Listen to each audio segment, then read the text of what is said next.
Bien, y saludamos a Alicia Castro, pero le voy a pedir que nos acompañe a ver esta placa. Alicia Castro tiene que ver con la vacunación, ¿no? La vacunación en Argentina comparada con en otros lugares del mundo. Sí, la fuente es de Our World in Data y Argentina se ubica, no leo bien los números. En el puesto 1, 2, 3, 4, 5, 6, séptimo lugar, séptimo ¿no? lugar. En aplicación de vacunas, de una dosis estamos hablando. Y ahora sí, la presento a Alicia Castro, porque ella dice algo interesante y abre el debate, por supuesto, que es que con las vacunas no alcanza, por más que estemos bien posicionados en el nivel de aplicación de vacunas, ella viene diciendo hace muchísimo tiempo y con mucha coherencia, ojo, con las vacunas no alcanza, hay que hacer otras cosas más.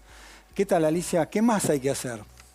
¿Qué tal, Diego? ¿Cómo estás? Yo no sé lo que es fuego amigo, pero sí sé, después de una larga vida política y sindical, que la autocrítica es una parte fundamental de la política y el debate es una parte fundamental de la política, y además que es un debate que tiene que ver con nuestra vida, no puede ser un debate entre médicos o solamente en la comunidad científica, tiene que ser un debate donde participe toda la sociedad, ¿no? La sociedad que ha hecho esfuerzos en Argentina y en el mundo por estar aislada de toda actividad social, de toda actividad en un principio, de toda actividad también comercial, etcétera, y que, digamos, merecemos participar todos en este debate con opiniones informadas, ¿no? Entonces, lo que sabemos hasta ahora es que en la velocidad de los contagios y en la cantidad de las muertes tienen más que ver las decisiones de los políticos que la naturaleza del virus. Y en el caso de Argentina, haber llegado a los 100.000 muertos, que es una cifra escalofriante, y es uno de los países que tiene más muertos por millón de habitantes, creo que estamos ubicados en el país número 12 como muertos por millón de habitantes, digamos, tenemos que ver cuáles son las decisiones que fueron buenas. Por ejemplo, la campaña de vacunación fue buena. La idea de comenzar con Sputnik es acertada, pero con la vacuna no alcanza, porque en la historia de la humanidad ninguna pandemia se solucionó por sí sola con la vacuna. Las vacunas tienen un tiempo limitado. Para que funcione la vacuna tiene que estar vacunado el 100% de la población, no solo en el país, sino en la región y en el mundo, y sabemos que el 70% de los países de América Latina no van a tener vacunado completamente a su población.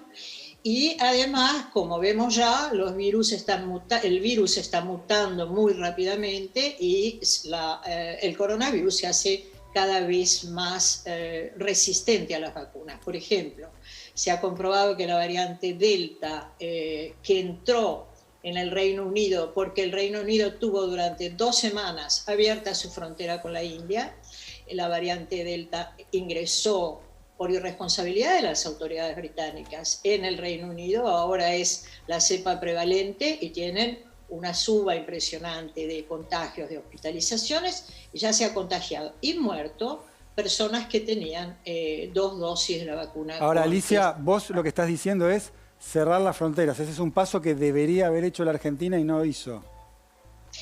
Ese es un paso que debería haber hecho la Argentina y no hizo. Efectivamente, el 15 de marzo, un connotado grupo de científicos cercanos al gobierno, estoy refiriendo a gente que seguramente conocés, muy prestigiosos, Alberto Kornblit, Gamarnik, Paenza, Aliaga, Resnick, etcétera, difundió una carta al gobierno nacional que yo acompañé, entre muchas otras personalidades, también me acompañó Pérez Esquivel, de arriba para abajo, solicitando el cierre de fronteras. Esa carta del 15 de marzo no es la antigüedad, estamos hablando de hace 3 meses, decía, voy a citar brevemente: observamos una situación alarmante definida no solo por un aumento de casos en nuestro país, Chile, Uruguay, Paraguay y Brasil, sino también por el surgimiento de variantes nuevas de SARS-CoV-2 que se caracterizan por su mayor transmisibilidad, la mayor gravedad de los cuadros clínicos y particularmente por su capacidad de evadir la inmunidad protectora que confiere tanto la previa infección como algunas de las vacunas que ahora se están administrando. Esta exhortación no tuvo eco, pero no solo no tuvo eco, se contestó con una gran irresponsabilidad. En ese momento, Alicia, ¿por qué sí, crees? déjame terminar esto. En ese momento el ministro de Educación, Trota, dijo, porque no podemos echarle continuamente la culpa a la oposición, ¿no? En ese momento, digo porque no es franco, la oposición ha actuado como no se podía pensar de otro modo, ¿no? Macri dijo que se mueran los que se tienen que morir. A mí me preocupa cómo actuaron los decisores de política, si esto es una responsabilidad y una obligación indelegable del Estado Nacional, ¿no? Que tampoco el presidente debiera haber delegado en gobernadores y en alcaldes. Entonces, en ese momento, el ministro Trota, ¿qué contestó hace 3 meses? Que las clases no eran un escenario de contagio. La ministra de Salud, Bisotti, ¿qué contestó el 15 de marzo? ¿Qué nos contestó a esa carta concretamente? Que era inevitable que entrara la variante Delta a la Argentina y que los vuelos se tercerizaban, no se podían controlar. Imaginemos cómo puede ser que la Argentina no pueda controlar su tráfico aéreo, eso sería muy peligroso. Y Lames fogoneó el turismo en Semana Santa, lo cual es una enorme irresponsabilidad, porque se hizo una cosa que no se debe hacer, que es mezclar poblaciones con alta densidad del virus con poblaciones de baja densidad del virus. En resumen, se terminan contagiando todos. Hace 3 meses, cuando escribimos y difundimos esa carta, había 50.000 muertos en la Argentina. Hoy hay 100.000 muertos en la Argentina. Y es una de las... Sí. Sí, no, te quiero preguntar, con todo esto que vos estás marcando, estas contradicciones en algunas decisiones que ha tomado el gobierno o los gobiernos, ¿por qué crees que desoyeron estas indicaciones de científicos en esta carta que vos también adheriste con tu firma el 15 de marzo? ¿Por qué crees que no atendieron esos argumentos y sucedió lo que vos estás describiendo? Eso habría que preguntárselo al gobierno, pero particularmente a algunos funcionarios que no funcionan. Pero básicamente hay un estudio que a mí me gusta mucho, seguramente ustedes conocen, a Daniel Feierstein, un sociólogo que ha escrito un libro que se llama Pandemia, y que él hizo un estudio detallado, un estudio de campo, donde nos demuestra que la mayoría de los argentinos y argentinas queremos medidas drásticas para evitar, para terminar o para eliminar o para tratar de evitar la llegada de nuevas cepas, etcétera, pero que hay una minoría intensa, llama Feierstein, que impone sentido y que domina la etapa de los medios de comunicación. Esto tampoco nos debe sorprender. Ahora, Alicia, discúlpame, por vos ahora me parece que no quisiste responder las razones, ¿no? Te preguntaba Cata, sí. Pero creo haberte escuchado en algún momento que dijiste que el gobierno escucha más a la oposición que a los propios especialistas o por ahí a la carta que vos estás mencionando. ¿Es así? Exactamente, sí, exactamente. A eso me iba a referir, citando a Feierstein. Feierstein dice que en lugar de escuchar a la mayoría de los argentinos, el gobierno está indicado que gobierne para las mayorías, ¿no? Para una minoría, por ejemplo, que hace turismo en pandemia. ¿Qué porcentaje de la población representa eso, Diego? ¿No? Para ponernos en riesgo a todos. ¿Cuál es el beneficio? ¿Por qué no se toma una medida tan leve y tan costo efectiva como la que estamos pidiendo ahora, que es que se aísle en hoteles a los pasajeros que llegan de países que tienen Delta, Estados Unidos, Europa, etcétera, que se los aísle en hoteles 4 o 5 días. Con eso bastaría para poder, por lo menos, demorar la entrada de la variante Delta. En cambio, el gobierno no se anima a tomar ni siquiera esa medida y se hace un aislamiento, un fraude de aislamiento en domicilio, una cuarentena domiciliaria. Ayer mismo Migraciones destacó, reveló que había 1.096 personas o 1.026 personas que encontraron que no estaba que no estaban en su casa a la hora que fueron a chequear la cuarentena domiciliaria. Alicia, ¿cómo te va? Buenas noches. Entiendo perfectamente el planteo, de hecho está muy bien argumentada las decisiones que efectivamente se deberían haber tomado, entre otras cosas, para tratar de contener mejor al virus. Ahora, creo que fue Mario Rober en la provincia de Buenos Aires, dio una definición de las políticas sanitarias muy interesantes. La política sanitaria también conjuga la escena política. Algo así como que la mejor medida sanitaria es la posible de aplicar.